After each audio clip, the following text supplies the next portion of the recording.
Buenas tardes, soy Mónica Belin, directora de Proactivo. Bienvenidos. Hoy tendremos el webinar Reprocesamiento de residuos en mina aurífera formal, ganador en Premios Proactivo 2022. Nos acompaña Juan Carlos Rodríguez Reyes, profesor investigador en la Universidad de Ingeniería y Tecnología UTEC, quien nos explicará sobre el proyecto ganador en Premios Proactivo. Juan Carlos es profesor de Ingeniería Química desde julio del 2012. Es químico graduado de la Pontificia Universidad Católica del Perú, con doctorado en Química por la Universidad of Delaware y postdoctorado en Harvard University. Desde su retorno al Perú ha trabajado principalmente en temas relacionados a procesamiento de minerales y metalurgia extractiva. Desde el año 2015 ha desarrollado 8 proyectos de investigación, avanzando progresivamente desde la investigación básica hasta la investigación aplicada y el escalamiento de procesos. Es coordinador del grupo interdisciplinario MOCHE, Mineral Ore Chemistry and Engineering, el cual engloba profesores, investigadores de universidades nacionales, Universidad Nacional de Ingeniería, UNI, Universidad Nacional Amazónica de Madre de Dios, UNAMAD, y extranjeras, University of Delaware de Estados Unidos, el Imperial College en London. Asimismo, ha trabajado en colaboración con empresas como Volcan, compañía minera, Nexa Resources, y recientemente con asociaciones de mineros artesanales formales en Madre de Dios. Entre los logros del proyecto está el desarrollo de un proceso de flotación capaz de concentrar el oro empleando celdas Denver o equivalentes. Asimismo está el desarrollo de un proceso de lixiviación basado en el uso de cloruros, lo que representa una mejora con respecto a los agentes de extracción de oro en minería artesanal. Asimismo, entre estos logros está la formación y capacitación de estudiantes universitarios en el marco del proyecto, pero de eso y mucho más nos va a explicar Juan Carlos, quien gentilmente ha aceptado desarrollar esta exposición. Justamente comenzando a comentar al respecto, nos decía que ya prácticamente su vida está muy involucrada en la metalurgia. Antes de empezar, no sé si tenemos un video y si no, pasamos con la exposición. La consulta va para Jordi. Sí, ahorita pasa el video. Disculpen, estaba apurándome. Adelante con el video, por favor.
Bien, adelante, Juan Carlos.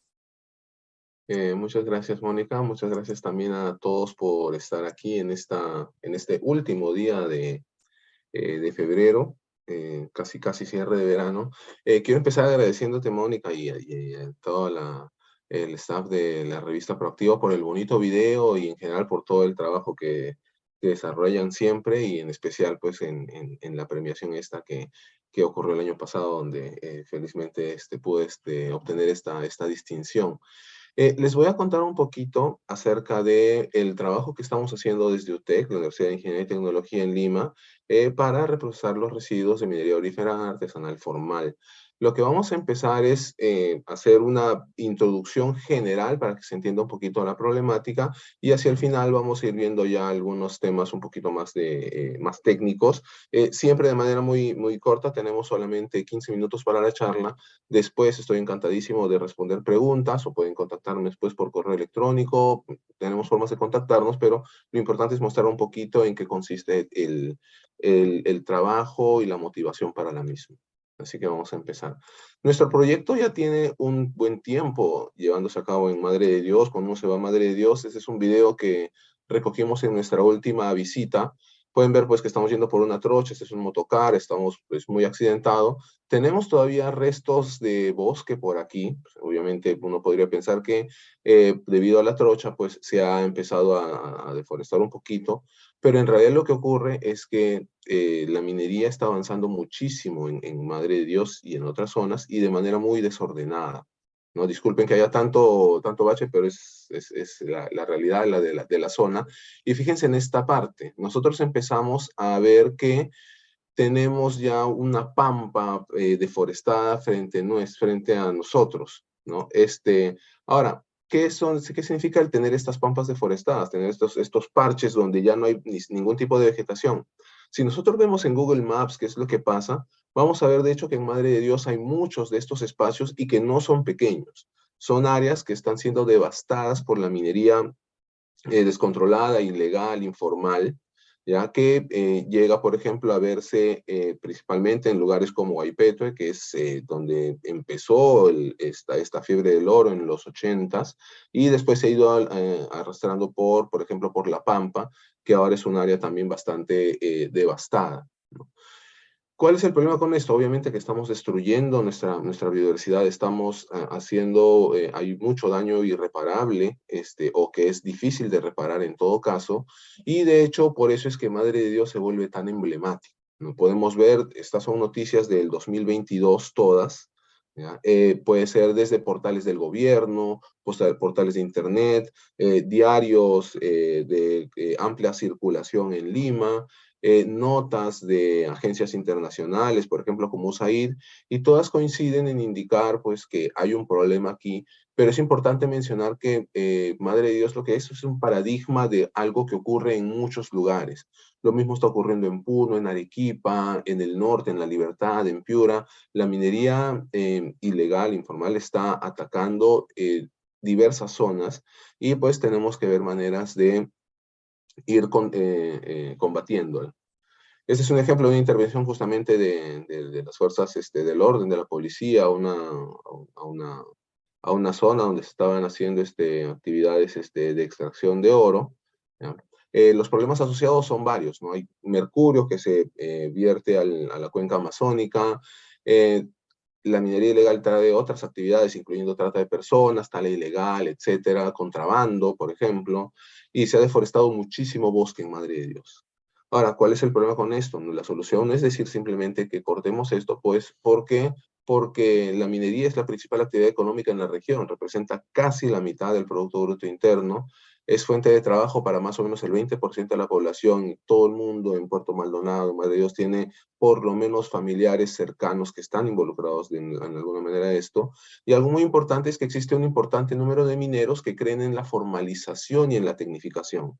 Entonces, es en este grupo pequeño que estamos enfocándonos para desarrollar nuestro trabajo. Esta es otra foto de nuestra reciente visita a Madre de Dios, recogiendo algunas muestras, trabajando con mineros formales. ¿Ya? El desafío, ¿cuál es? Hablar más con la minería formal, hacerla más competitiva que la informal, y esto va a ser posible implementando estrategias tecnificadas que eviten el uso de sustancias tóxicas. Esto va a ser mucho más atractivo la minería artesanal, vamos a ser capaces o van a ser capaces de ofrecer sus productos en mayores mercados, con mejores costos, etc. Entonces, ¿qué es lo que estamos proponiendo?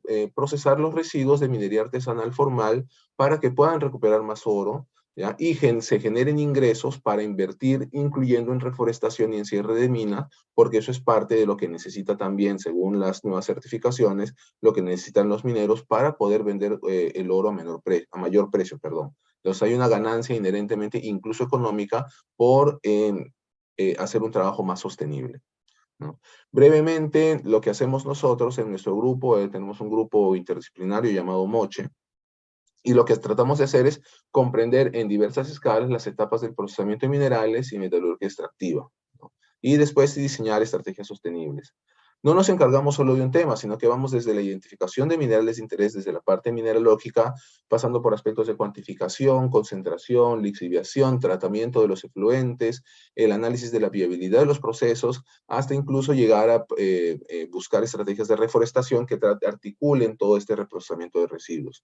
Obviamente esto viene acompañado por una gestión tecnológica del proyecto y una gestión administrativa del proyecto, ¿ya? Y obviamente es un trabajo que no hago yo solo, ¿no? Es un equipo bastante completo que está con nosotros, y así que aprovecho para agradecer a cada uno de los incluidos aquí por el gran trabajo que hacen.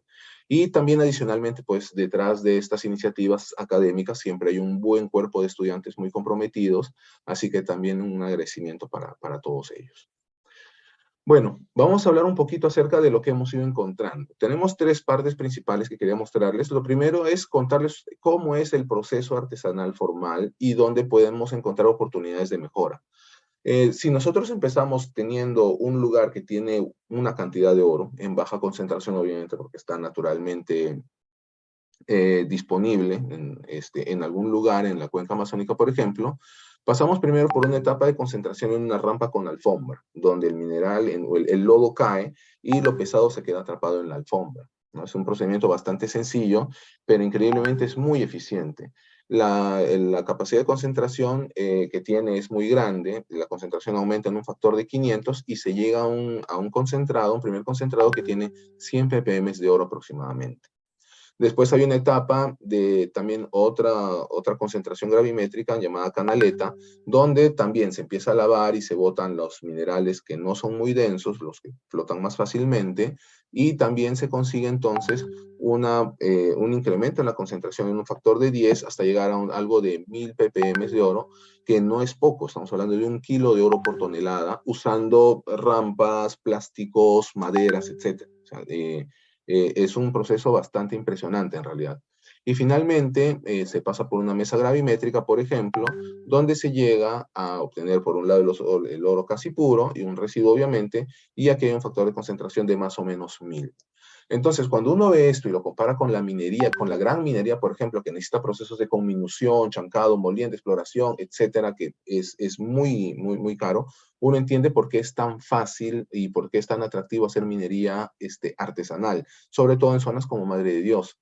Es relativamente sencillo el separar el oro y concentrarlo para después extraerlo, ¿no? Ahora, sin embargo, hay un detalle importante. Si nosotros nos fijamos, por ejemplo, en el concentrado que termina después de la alfombra, ¿ya? Imaginémonos que tenemos esto es un 100% de oro. No consideramos lo anterior porque se manejan volúmenes muy grandes y es muy difícil saber a ciencia cierta cuál era la cantidad original de oro que había en una determinada proceso extractivo, pero partamos de este 100%. Hemos visto que la concentración de canaleta es eficiente, o sea, aumentamos la concentración, pero sin embargo, el 30% del oro original es el que pasa a la siguiente etapa. O sea que tenemos una etapa donde hay muchas oportunidades para poder hacer mejor las cosas, para poder evitar perder tanto oro. Y después tenemos también una pérdida, ya no es tan sustancial como la primera, pero esto lo que nos quiere decir es que hay etapas, como por ejemplo esta intermedia, donde podrían implementarse estrategias de tecnificación, estrategias más ordenadas, más sostenibles, que puedan ayudar tanto a los mineros artesanales a tener una mejor recuperación de oro, como también a lentamente ir apoyando, pues como les digo, la tecnificación como un primer punto de formalización, que es súper importante. Entonces, vamos a hablar ahorita acerca de las estrategias que seguimos. Como les digo, es algo que por la brevedad del tiempo he preferido no profundizar, sobre todo considerando también que pueden haber personas que no están muy familiarizadas con algunos términos. Así que vamos a hablar acerca de una de las técnicas que estamos estudiando y que estamos escalando actualmente, que es la de flotación. Cuando preguntamos qué es la flotación, la mejor manera de verlo es como, por ejemplo, usando un proceso en la casa, el proceso de lavado de ropa. Uno tiene ropa con suciedad, usa una solución con detergente, se produce el lavado en sí, y lo que queda es ropa limpia, que en este caso es lo que queremos. Hay una espuma sucia, sale marrón, negra, gris, lo que sea, y obviamente una solución residual, ¿no? Este es un proceso que, como les digo, es el de lavado y es bastante análogo a lo que hacemos en flotación. En flotación partimos de una muestra con oro, ¿no? Es una muestra de la cual no es fácil extraer el oro, obviamente, y usamos una solución de flotación. No se usan exactamente detergentes, tienen otros nombres, ¿no? Espumantes, colectores, depresores, etcétera, pero la idea es más o menos la misma. Vamos a generar una espuma, pero la diferencia es que los productos el sólido es un mineral sin oro y por lo tanto no tiene valor. En este caso, la espuma arrastra el oro y por lo tanto es lo que tiene valor, por eso es lo que lo he puesto en color verde, ¿ya? Y tenemos también una solución residual que después, bueno, tiene que procesarse. Entonces, este proceso de flotación lo que hace es extraer el mineral de tal manera que lo podamos tener más concentrado y pueda ser más fácil de procesar posteriormente, ¿ok? Ahora, lo que tenemos es un ejemplo aquí. Imaginemos que tenemos una muestra, esto es un caso de nuestros ensayos. Tenemos 1200 gramos de muestra, ¿no? Una cantidad de oro equivalente a 48 miligramos de oro, 40 ppm en concentración. Y después del proceso están las condiciones de operación para los que les interese. Tenemos un concentrado de 60 gramos, o sea, de los 1200 gramos con los que empezamos, nos quedamos con solo 60 que salieron en las espumas. Pero ahí se arrastra el 45 miligramos de oro, más del 85% del oro, y subimos la concentración pues, a 750 ppm. Por otro lado, se queda el material residual, que sigue siendo aproximadamente, bueno, es 1140 gramos ahora, y tiene una cantidad muy pequeña de oro. Esta es una muestra del impacto que puede tener una estrategia como la flotación dentro de un esquema de recuperación de oro. Acá tenemos un esquemita mostrando una de las pepitas de oro que logramos ver después con las técnicas de caracterización que usamos, pero nos muestra pues la importancia de estrategias como la flotación.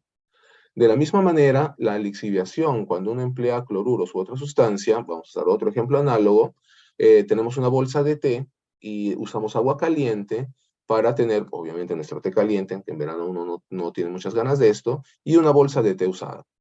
En el proceso de lixiviación lo que tenemos es una muestra de oro, una solución lixiviante, típicamente es cianuro para el caso de oro y plata, pero hay un gran problema con manejar cianuro obviamente a una escala artesanal porque no se tiene la misma capacidad o cuidado necesariamente. Entonces se tienen que buscar otras opciones.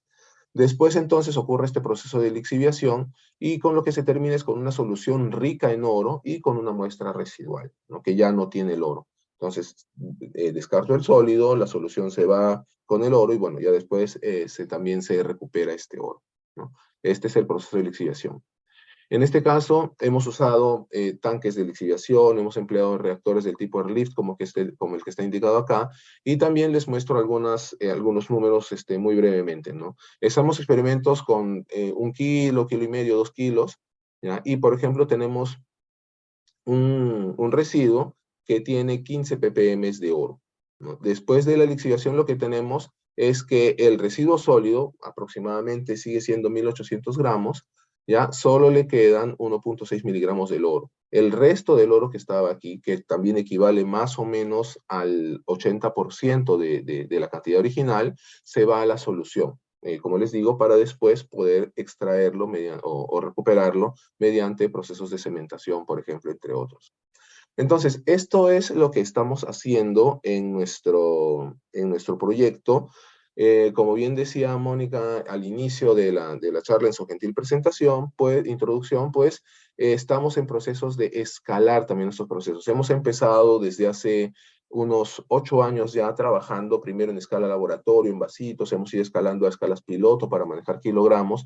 Ahorita estamos en procesos de fabricar, construir reactores para flotación y lixiviación y probarlos en campo, pero lamentablemente debido a la convulsión social que hemos tenido en los últimos meses, pues no hemos podido avanzar como hubiésemos querido. Lo ideal hubiera sido ya mostrarles algunos resultados, pero estos van a venir pues muy pronto.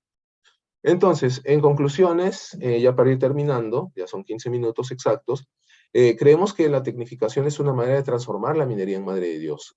Podemos favorecer la formalización y el respeto al medio ambiente implementando estas estrategias de reforestación como contraparte a la ganancia extra de recuperar residuos, ¿no? Nuestro análisis nos muestra que los métodos empleados en Madre de Dios tienen mucho espacio para mejora y queremos aprovecharlos. La flotación de oro nos ha dado muy buenas recuperaciones. La lixiviación con cloruros también nos permite también una buena capacidad de extracción de oro. Y como les mencionaba, estamos actualmente en proceso de escalar e implementar estas tecnologías en Madre de Dios con mineros formales. ¿Ok? Bueno, muchas gracias. No puedo cerrar la presentación sin agradecer a nuestros colaboradores. Ya vieron las personas que están detrás. Las instituciones, como mencionaba Mónica, pues son no solamente UTEC, que es la entidad principal, que es la casa de la mayor parte de lo que hacemos, sino también investigadores de la UNI, de UNAMAD, de UNSA, del Imperial College, y tenemos el gentil auspicio y financiamiento de Prociencia y de Concitec. Así que con esto, bueno, ahí está mi email y creo que puedo abrir el espacio para preguntas que puedan tener. Muchísimas gracias nuevamente por estar aquí y bueno, vamos a conversar un poco acerca de lo que les he mostrado. Muchas gracias. Muchas gracias, Juan Carlos. Y a propósito de lo que mencionabas, bueno, hay dos preguntas, ¿no? ¿Cuándo retoman este proyecto? Es decir, ¿cuándo regresan al campo? Y también, si puedes explicar un poquito más sobre la lixiviación con cloruros. Ok. Aprovecho también para expresar de Antonio Bernales las felicitaciones por la presentación. Han identificado las principales barreras para adoptar esta tecnología en los productores en Madre de Dios. O sea, ya tienes 3 preguntas, Juan Carlos. Ajá, perfecto, muy bien, muchas gracias. A ver, les voy contando un poquito entonces en orden, ¿no? La primera pregunta era acerca de los siguientes pasos para poder continuar con el proyecto y cómo van las cosas por allá. Justamente hoy día nos han avisado que ya se están restableciendo, o ya se han restablecido completamente las actividades, tanto en Puerto Maldonado como también en los sitios de minería artesanal formal. Hubo un tema muy complicado porque pues con los bloqueos de carreteras, no sé si vieron en las noticias, pero Puerto Maldonado, por ejemplo, tenía muchos problemas para incluso acceder a alimentos, a gasolina, combustibles. Entonces hubo un periodo de para muy fuerte en el cual lamentablemente para nuestro proyecto pasaron varias cosas, ¿no? La primera es que obviamente no podíamos visitar la zona. Lo segundo es que los mineros artesanales formales estaban siendo también invadidos, como dice el dicho, a río revuelto, ganancia de pescadores. Entonces hubieron bastantes problemas también de invasiones en la zona. Así que eso fue la segunda consecuencia de todo lo que ocurrió. Y la tercera era que como los mineros artesanales con los que trabajamos tenían que igualito seguir produciendo, pues echaron mano de los residuos o trataran de ver maneras de cómo poder seguir trabajando, porque uno no puede parar en su trabajo, ¿no? Entonces, esto también trajo algunas variaciones en cuanto a el tipo de muestra con la que íbamos a trabajar, la calidad de la muestra con la que íbamos a trabajar, así que vamos avanzando con esto. La segunda pregunta iba con respecto a explicar un poquito más en detalle el proceso de lixiviación. Y para esto, pues, es un poquito clave para hablar de los cloruros, el hablar primero acerca del oro. El oro es un material, es un metal, es un elemento que, como sabemos, es muy resistente químicamente, no se oxida nunca, por eso lo usamos pues en las bóvedas de los bancos para asegurar la economía de los países, lo usamos en los anillos, ¿no? Para mostrar el amor eterno y todo lo demás, porque el oro nunca se va a acabar, ¿no? O sea, nunca se va a oxidar. Ese nunca es entre comillas, porque resulta que, profundizando un poquito más en el aspecto químico, ya Mónica les dijo que yo tengo una muy fuerte vena química, pues resulta que sí hay sustancias que pueden oxidar el oro. La más conocida a nivel industrial es el cianuro, ¿no? Desarrollada en la época de la fiebre del oro en California, patentada en Estados Unidos hace 150 años recién, ya que es muy eficiente, el cianuro es muy útil para disolver el oro, pero obviamente cuando uno dice cianuro, pues piensa en veneno, en toxicidad, en asesinatos, qué sé yo, ¿no? Entonces siempre hay una preocupación muy grande. Sin embargo, también nuevamente, yendo por el lado químico, es sabido que hay otros compuestos que también pueden ayudar. Por ejemplo, la tiourea, el tiosulfato, los cloruros, los bromuros, los yoduros. Hay una serie de especies y de agentes que pueden ayudar a extraer el oro. Lo que hemos hecho, al igual que pasa en otros grupos de investigación en Perú que también lo están haciendo y en otras partes del mundo, es irnos por algo que podría ser más sencillo, que es cloruros. ¿Por qué? Porque el cloruro está en la sal, el cloruro está en la lejía. Entonces, no es lo mismo que yo diga, oye, voy a llevar una tonelada de cianuro, de sodio a la selva, a decir, pues voy a llevar una tonelada de lejía a la selva o de sal de mesa a la selva. Entonces, hay inherentemente una mayor facilidad y un mayor atractivo, sobre todo pensando nuevamente en mineros pequeños, artesanales, no necesariamente involucrados en aspectos legales, de transporte, de suministro, de seguridad, el trabajar con este tipo de compuestos que sean más fáciles, más seguros y sobre todo también de menos impacto ambiental, ¿no? La última pregunta que hicieron era acerca de las principales barreras para adoptar las tecnologías. Esa es una muy buena pregunta, así que muchas gracias a Antonio Bernales por hacerla, porque de hecho es algo que siempre nos ha llamado la atención.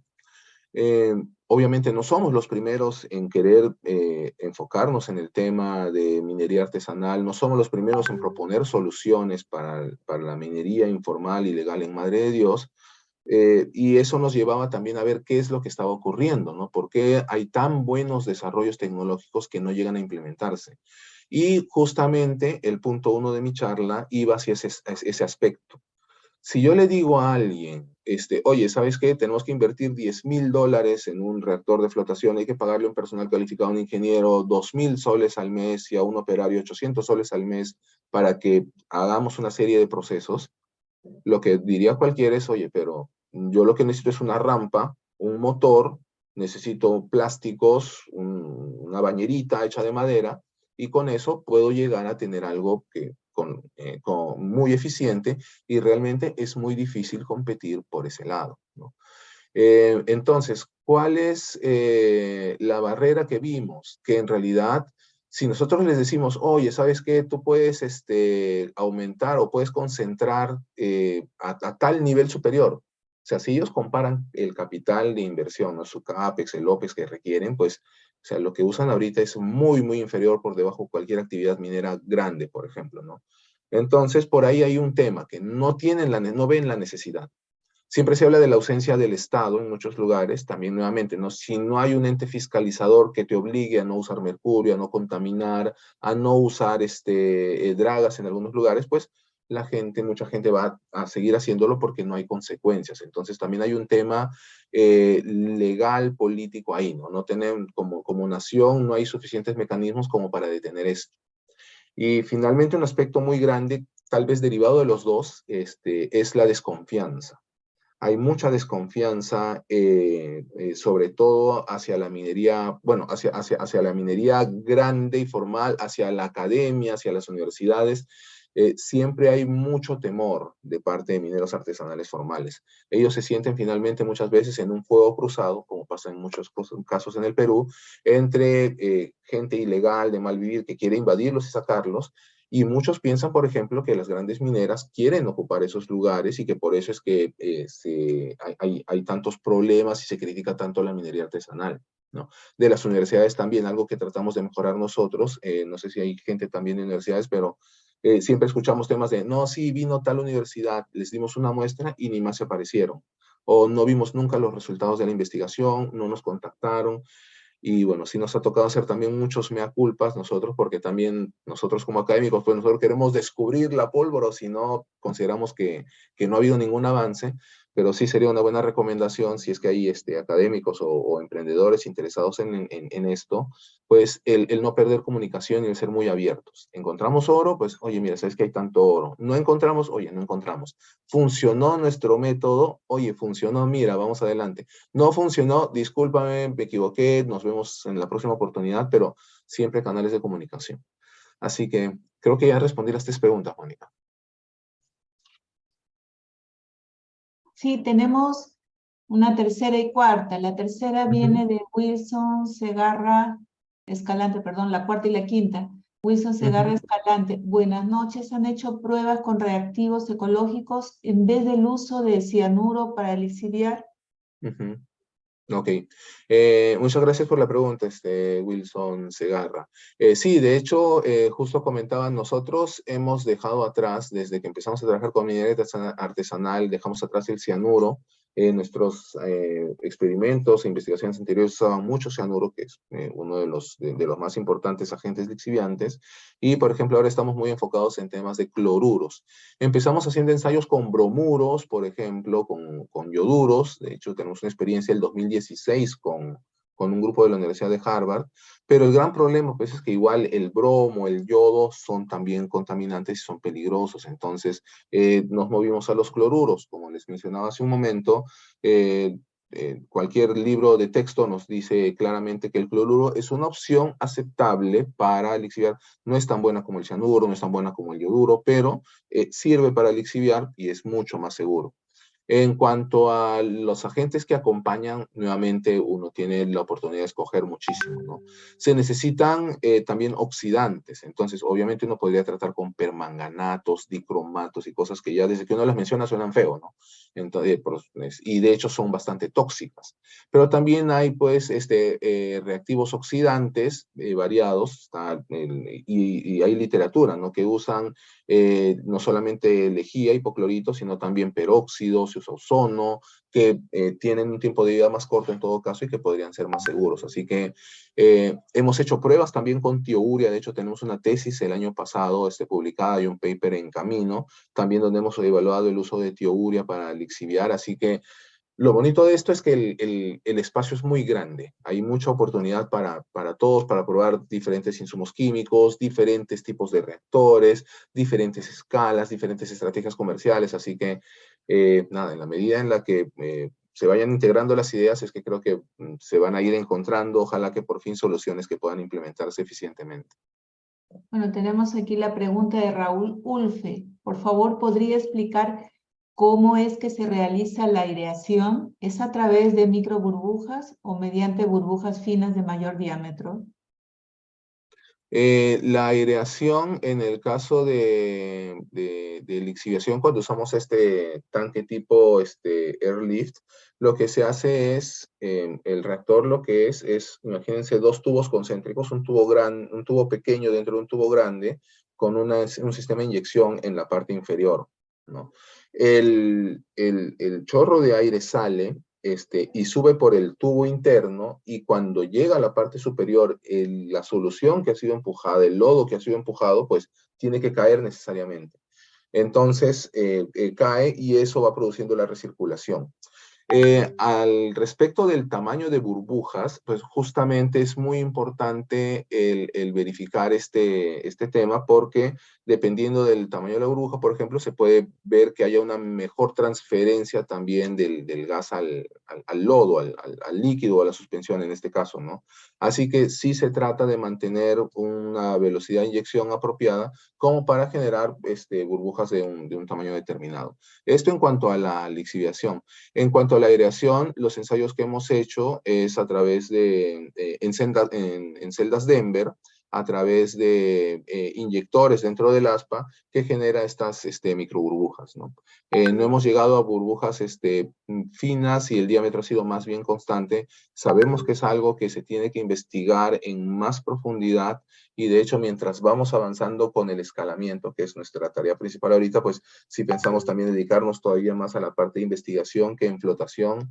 Es un universo muy extenso para estudiar, ¿no?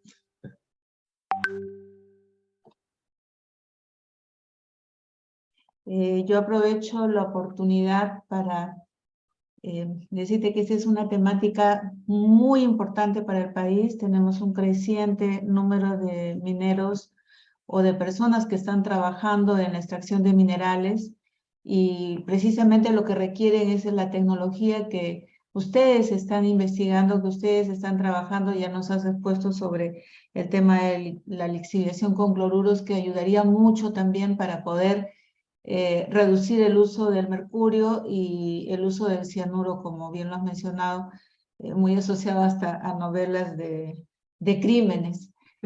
Juan, Juan Carlos, nos gustaría tener, por favor, tu reflexión sobre el trabajo que has desempeñado, el proyecto que ya tiene logros, y también sobre, bueno, nos mencionaste cómo está la situación con los mineros artesanales, este problema también efectivamente, yo he sido testigo también de mineros que me han dicho, han venido a estudiar, incluso llegan personas del extranjero a llevar muestras con promesas de justamente recuperaciones modernas que no les traiga todos los problemas que tú has mencionado.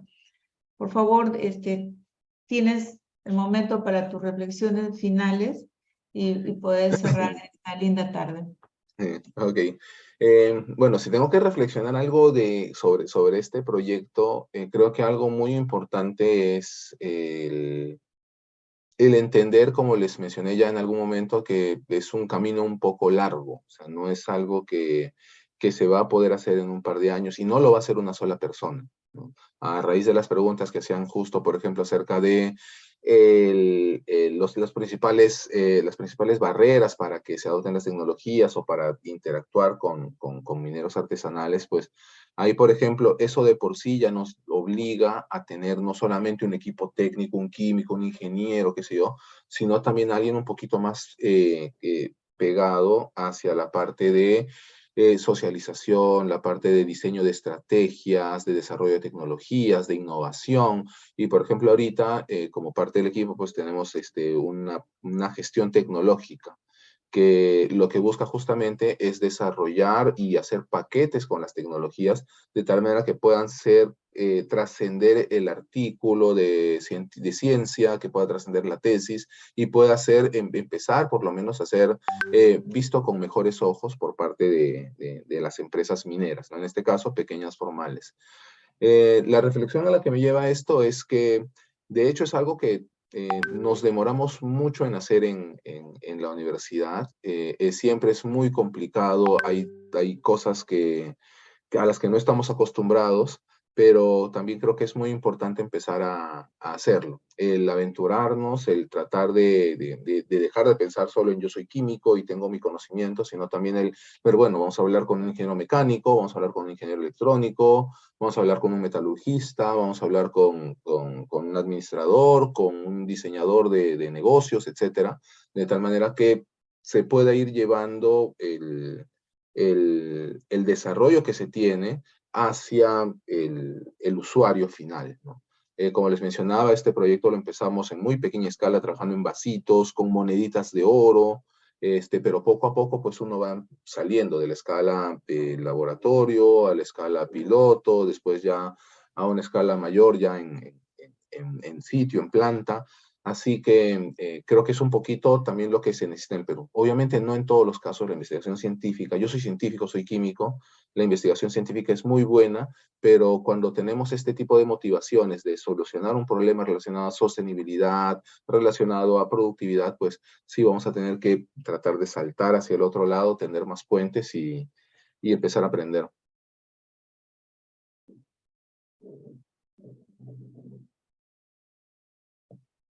esta presentación. No sé si quieres agregar algo más.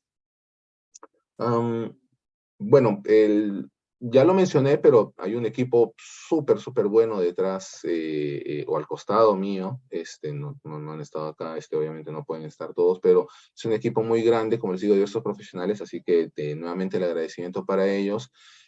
Para Prociencia también y Concitec, un gran agradecimiento y una reflexión importante es que justamente, por ejemplo, el financiamiento que tenemos es específicamente para el escalamiento de tecnología.